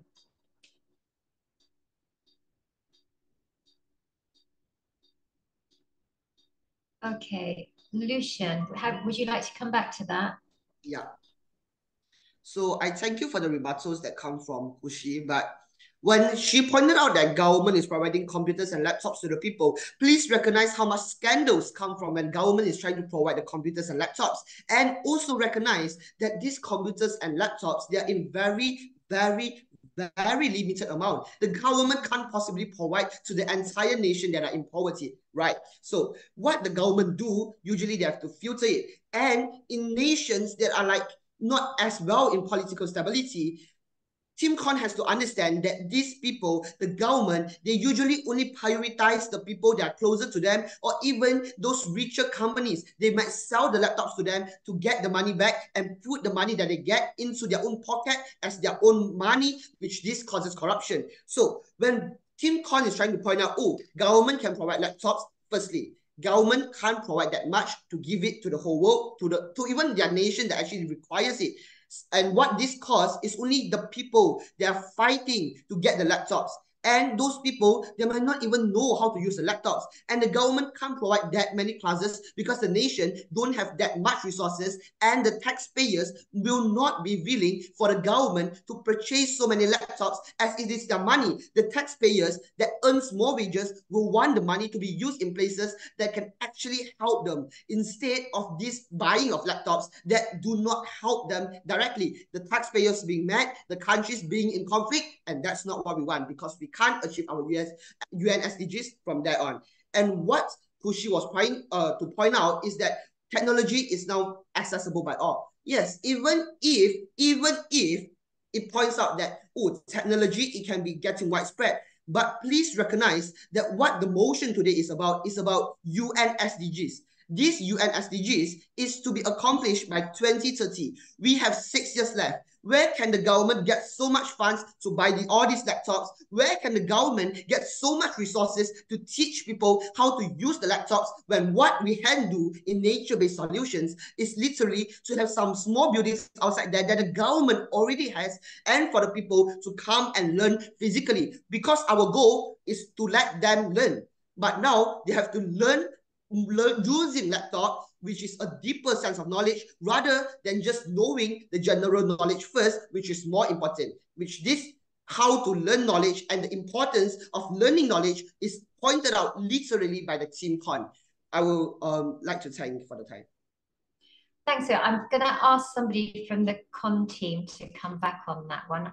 Thinking, considering speed and how technology might be able to speed some of these things up to get to the Sustainable Development Goals. Who's she? So you feel like that the technology is not available, but these days the banks are also funding. If the government can not allow to access to the large number of people, the government can give to those who have don't any resources, and the ones that are capable of being getting some resources can finance it from the banks. The World Bank and the IMF banks are also providing loans to the developing countries to get developed as soon. And as you said that we have to achieve these goals by in 6 years. So this can be done with the help of technology and nature-based solution integrity. It will be more applicable. And if you said that the nature-based solution can help us achieve, but how about the infrastructure, the teachers that are going to teach? In the government school, the teachers are not teaching at all. They seems like they are getting the salary from at their home. So why they have to waste their energy in teaching the people those who don't like? And the education is something that is useful and basic to also. I think that the people who initiates to get education can get the better opportunities, and they will be able to get the education sooner and have been achieving the SDGs. Thanks very much, Kushi. I'm actually going to ask Kate, please, what would you like to say? Hi, good day. I wouldn't like to add, but I would like to move on to new topics that are also discussed by Pro 2. In the video, you mentioned in your introduction, if we're not mistaken, renewable energy technology is not a nature-based solution. This was mentioned in our video as well. However, we would like to emphasize that the use of renewable energy, such as solar panels, wind power, and such, is a tech-based solution. Because although they use natural resources, they all require machinery to be converted into energy.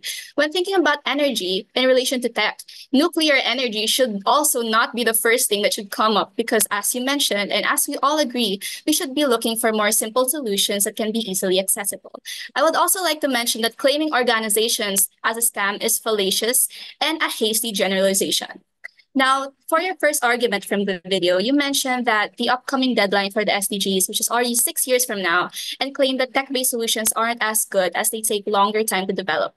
To this, we would like to scrutinize the speed of nature-based solutions, restoration of ecosystems, reforestation projects, and other nature-based interventions often require significant time to mature and deliver tangible results. It can take years and if not decades, for forests to grow back to a level where they provide a full range of ecological benefits. So we would like to rebut the statement of technology takes longer time to develop by saying that technological innovation is accelerating at an unprecedented pace. Many technologies that were not as developed a few years ago are now widely adopted and can be quickly scaled up. For instance, like what you have previously mentioned, renewable energy technologies like solar and wind power have seen dramatic cost reductions and deployment speeds. Moreover, tech solutions can have immediate and significant impacts. For example, during the COVID-19 pandemic, nearly everyone was making use of technology, from online classes to vaccination scheduling systems. This is how quickly technology can be developed and implemented in response to urgent needs. Thanks very much, Kate. I'm going to ask Brian from the Pro team. Now, you can either respond to that or you can start another argument. What would you like to say? Greetings, fellow debaters and judges. Honestly, if we look before all the SDG program happened, most of the problems that are in the SDGs are created by tech-based solutions, even though they have renewable energy. I could say, basically, nature-based solutions might help tech-based solutions. What the problems they made, it might cover those, but basically, tech-based solutions started all of, let's say, pollution that happened because the tech-based solution basically started factories and they were using coal and etc. And it's mind-blowing, isn't it, Brian? I do agree with you. Thanks very much. And also, I'd like to ask Mahim from the same team. You've got your hand up. Hello. Hi to everyone, fellow debaters and the judges. I think it was Kate who mentioned that technology based solutions are faster to implement. But what about the technical errors that take place? How they might be on a very large scale and not very easy to fix. Thank you. So I'm just going through people's names. Somebody from the com team who would like to respond. Donia, hello. Hi, I'd like to respond to the argument that over-reliance on technology can create vulnerabilities. I believe that the opponent's argument is valid, but I'd like to argue that it can be overcome by diversifying tech investments and incorporating robust cybersecurity. These measures can mitigate the risks associated with technological dependence. Additionally, hybrid approaches that combine tech and nature-based solutions can provide redundancy and resilience, ensuring that if one system fails, others still function effectively. Adding to this, I'd like to argue that synergy rather than substitution is essential. And I support the idea that tech-based solutions should not replace nature-based ones, but rather complement them. Drones, as an example, is essential in monitoring reforestation projects. And as another example, AI is used globally to optimize agricultural practice. A hybrid approach is necessary to leverage the strengths of both strategies, accelerating progress towards the SDG. Thank you. Thank you, Donia. Mahim, I can see your hand is raised again. I had to add to it's an argument against what Kate said, that during the pandemic that it was the IT sector, that the technology we used was the technology that we used was the only thing going on, but the food that we received was from the agricultural sector. If we do not have that, then how are we expected to like survive? Thanks very much, Mahim. And Lucian, would you like to add and help your team? Yeah. So I would like to thank the past 4 speakers that from the team that pointed out. So I will rebut to their argument one by one. To the first one that says how World Bank can provide the funds, may I have you request you to explain how would the World Bank prioritize your country instead of bigger countries like USA? Because why? Understand that who gives those money to those world banks, they are those big countries. And why would those big countries even prioritize your small countries? Because this is the world, this is the reality, this is the politics, and we have to solve that issue. Second, you talk about how government school teachers are not teaching. Then what we should solve is to have the government school teachers to go and teach the people instead of us having to use technology to teach those people. Because why? See, having a technology-based teaching, literally an online class, how many students will focus? No, they will switch their tabs, play their games, play their YouTube videos behind it. They won't focus in class rather than having a teacher monitor it. And when you are saying that, oh, government teachers don't teach that well, they just get their salary, then how can you guarantee when we have a tech-based solutions, when we have online classes, those teachers are going to teach? Because recognize, at least when they are in school, they have a working hours, they will have to do their job. But now in their house, they don't do their job, no one will know. And when you say, oh, we can use Khan Academy and things like that, please recognize that those are not adapted to our own region, are not adapted to our own countries, our own cultures. People might not understand what the teachers in Khan Academy are teaching. People might not understand what the teachers in BBC Bite Size are teaching because it is not according to their words, and they can also not given the chance to ask their teachers if they do have any questions. On to the second point.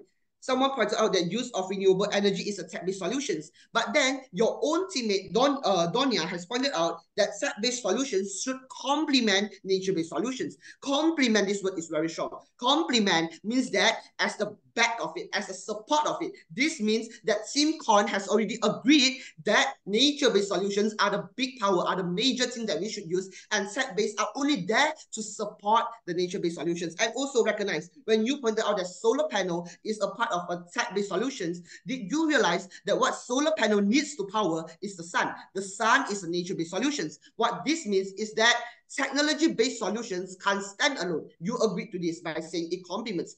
Technology-based solutions can't stand alone. It needs a nature-based solution to go and power it. A nature-based solution is the first thing we will know. Technology-based solution is only there to support it. And on the other side, nature-based solutions on the other side, however, nature-based solutions can stand alone, right? And on to the next things is about someone talk about technology are widely adapted. Of course, technology are widely adapted in our side. See, we can join this debate. We have internet, we have Zoom, but recognize that those people, technology is not widely adapted for them.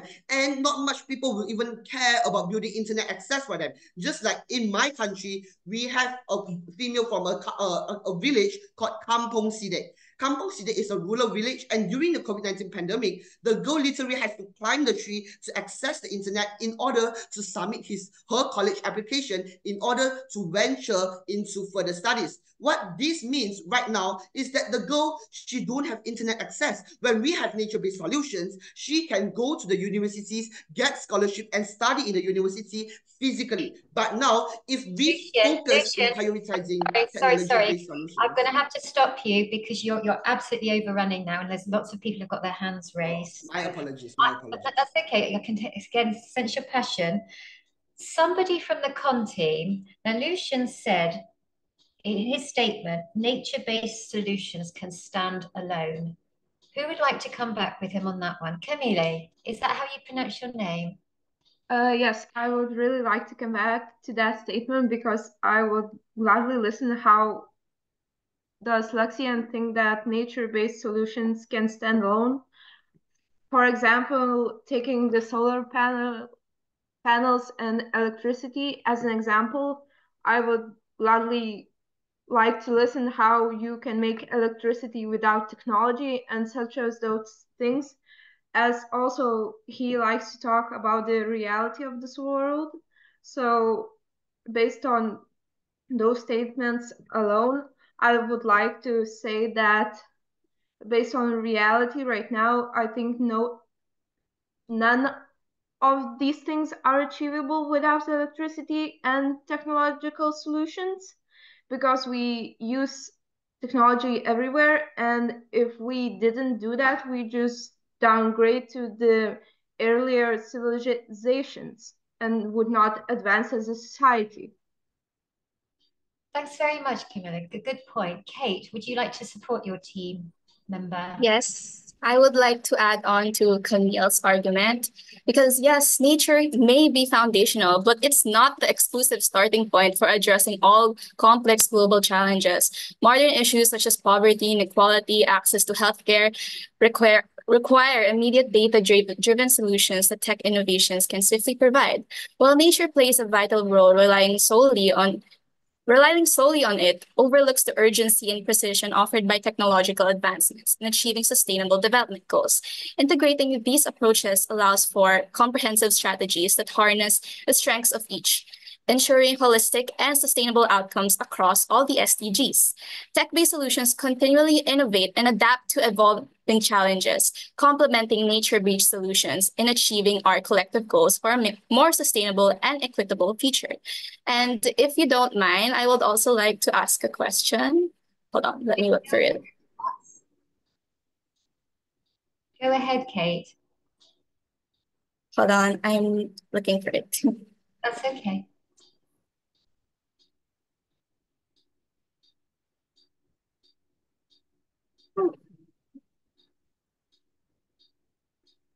Or shall I go to somebody else while you find your question, Kate? And I'll note it down. We could go back to that one.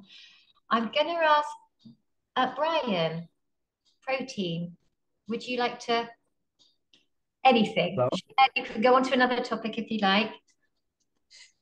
It is true that nature-based solutions can be alone, but same as tech-based solutions without nature-based solution wouldn't exist. Thanks very much. And Mahim, pro team as well. Is there something you'd like to say? Mahim's gone very quiet. Okay, Kate. Hi there, I found my question. Yes. We are currently looking for solutions that are able to address all the SDGs, including ones that go beyond the natural environment. Given this, how can nature-based solutions demonstrate their effectiveness in achieving SDG 16, peace, justice, and strong institutions, especially when compared to tech-based initiatives that have the capability to enhance governance, transparency, and access to justice? Thanks very much. Nelly, Con team, hello. Is there something you'd like to say in support of your team? Excuse me, did you say Nelly or Kamala? We can hear you. It's a little bit echoey, but it's okay. I would like to say that educational technology platforms are increasingly offering localized content and support multiple languages to cater and diverse populations. Collaborations with local educations and cultural experts can ensure that digital content is relevant and socially appropriate. Additionally, technology allows for personalized learning experience that can be tailored to individuals, students, and context. I would like to discuss that topic because I think we should move on. Thanks very much, Nelly. Now, Lucian, I am going to invite you back, but do you know, you tend to overrun on your argument, so I'm going to keep you, I'm going to be strict. I've got my phone here. I'm going to give you 2 minutes. Okay, go. Yeah, sure.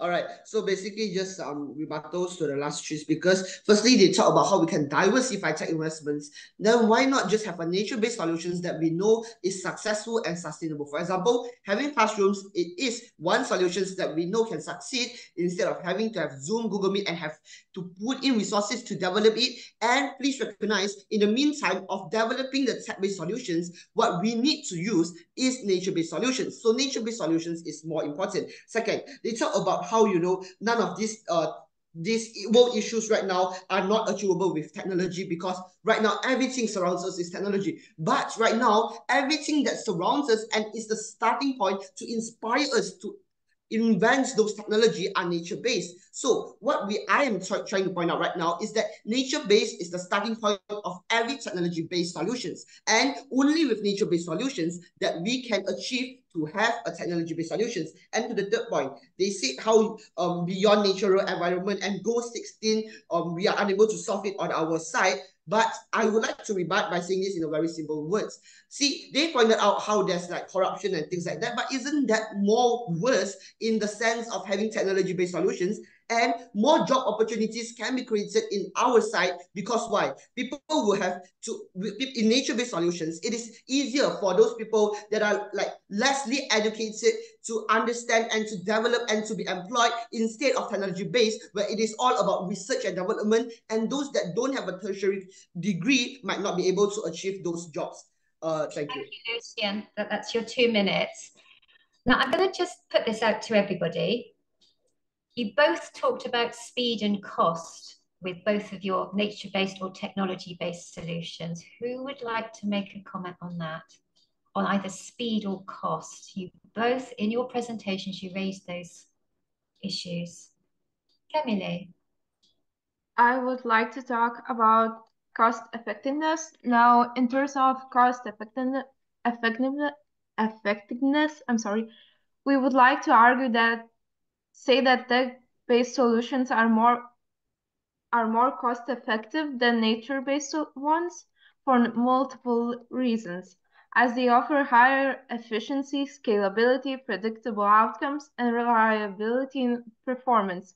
Continuous innovation in technology also leads to cost reductions in manufacturing, installation, and operation.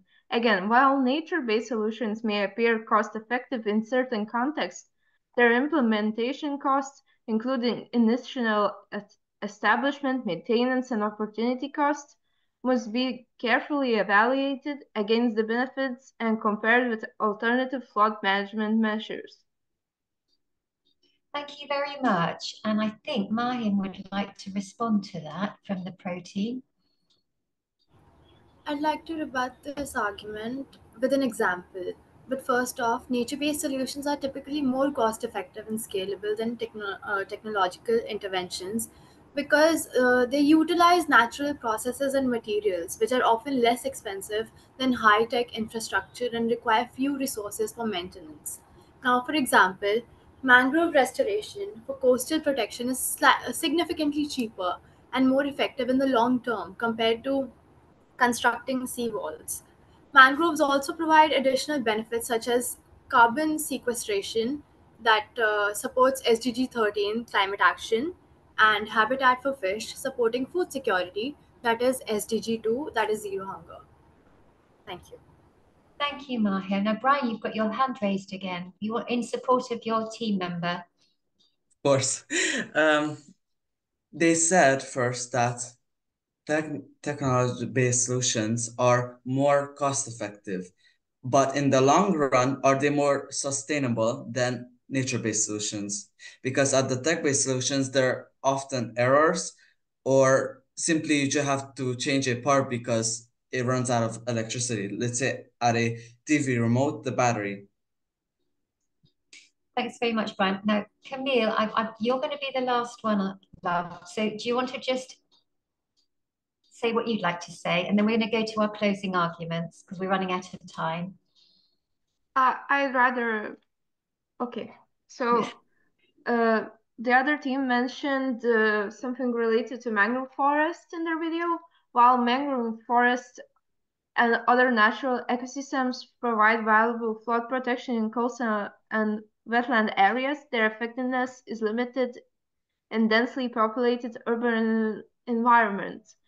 Urban flooding often occurs due to complex factors such as inadequate drainage systems, impervious surfaces, and rapid urbanization, which cannot be fully mitigated by natural solutions alone. Planting mangrove forests in urban areas could potentially disrupt local livelihoods and economic activities that rely on existing land use patterns. Urban residents may depend on the areas for housing, employment, and services, making it impractical to convert them into nature-based flood management zones without significant social and economical considerations. Effective flood management in urban areas often requires integrated approaches that combine nature-based solutions with engineered infrastructure, like stormwater drainage systems and flood barriers, and policy interventions like land use planning and building codes. Thank you very much. Now, Nelly, I'm really interested I was going to wrap it up there, but Nelly, would you like to just share what you were going to say?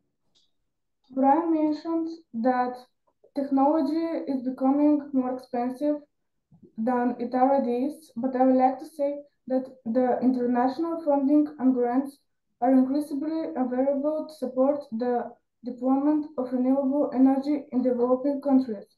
Organizations such as the World Bank and various UN agencies provide financial assistance and technical expertise to overcome initial investment barriers. Moreover, community-owned renewable energy projects can democratize energy access and create local economic benefits. Thanks very much, Nelly. Just having a look. Okay, so we're going to stop this bit. You're going to just think about your 3-minute conclusion, your closing argument rebuttals. So I think pro team have a think and con team have a think. And I'm going to be very strict on this three minutes. Okay. So Lucian, the pro team, 3 minutes. I'm going to be very strict. Okay. So basically what I feel this debate is about, the most important thing that we should recognize in this debate, it is about effective. So effective, there's a lot of ways. It is about if the people, they can access to it, and is the whole world working towards it together instead of just the rich of the rich getting all the resources, and the poor people that actually needs our assistance can't get any of the resources. So, and also another key point in this debate is about the UN SDGs. So what this means is that it needs to be achieved by 2030. So what we are talking right now, either nature-based or tech-based, everything must be achieved by 2030, and which helps it to achieve. So let's just give a simple world comparison. In our world of Team Pro, there will be people with peace, people with jobs, and it will be a sustainable world where everyone can improve together and free of corruption, because there won't be any existence of such organizations that can, simply create organizations online, and we will have valid organizations that people can actually donate to.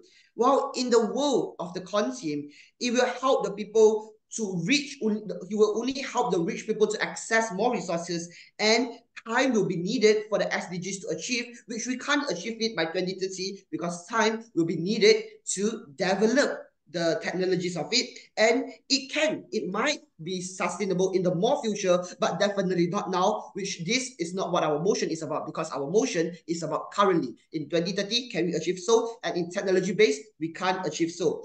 Because why? In this world of our side. 3 minutes, it's gone. Okay. Oh, sorry. No, that's all right. Thanks very much. So yeah, everybody's laughing now. Brian. Somebody from the con team who would like to do their 3 minutes.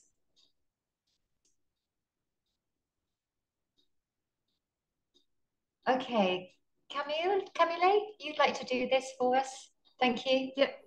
Yes, I'd like to start our closing argument. So, in conclusion, while nature-based solutions play a crucial role in environmental conservation, technology stands out as a powerful enabler in achieving the sustainable development goals by 2030. Technology offers scalability, efficiency, and innovation across various sectors, driving economic growth, enhancing social inclusivity, and addressing environmental challenges simultaneously.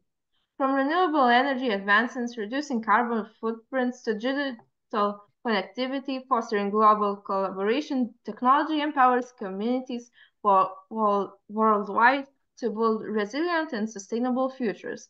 By harnessing the transformative potential of technology alongside nature-based approaches, we can pave the way towards a more equitable, prosperous, and sustainable world for present and future generations. Thanks very much, Camille. Now, I think we've just got time for one judge's question, if they have one. Otherwise, it will be time to go, and then or have some feedback, and then the judges are going to have time to sort of mark your work this morning. Hamdi, hi. Hello. It was excellent presentation, and confident and knowledge has been displayed by all of you. Congratulations. However, I have a question for Lojin. So my question is, you talked of poor people, you talked of underprivileged people and people who don't have access to internet or basic needs. So in your own opinion, how would you achieve SDG 2 on getting food for these people based on the nature-based solutions to achieve the SDGs by 2030? All right, so thank you for the question, Judge. So basically, how do we give them food is a thing about nature-based, because if we want to grow food, it must be labor manual, where farmers have to go and grow the food, so that we, firstly, instead of using those machineries, we are providing job opportunities for the people. Because why? A lot of farmers, we have to understand that they are not very rich people, so they must have their jobs. If we are to use technology-based solutions, these farmers, they will lose their jobs, which is what we don't want to see. So if we are using nature-based solutions, farmers, firstly, they get to keep their jobs.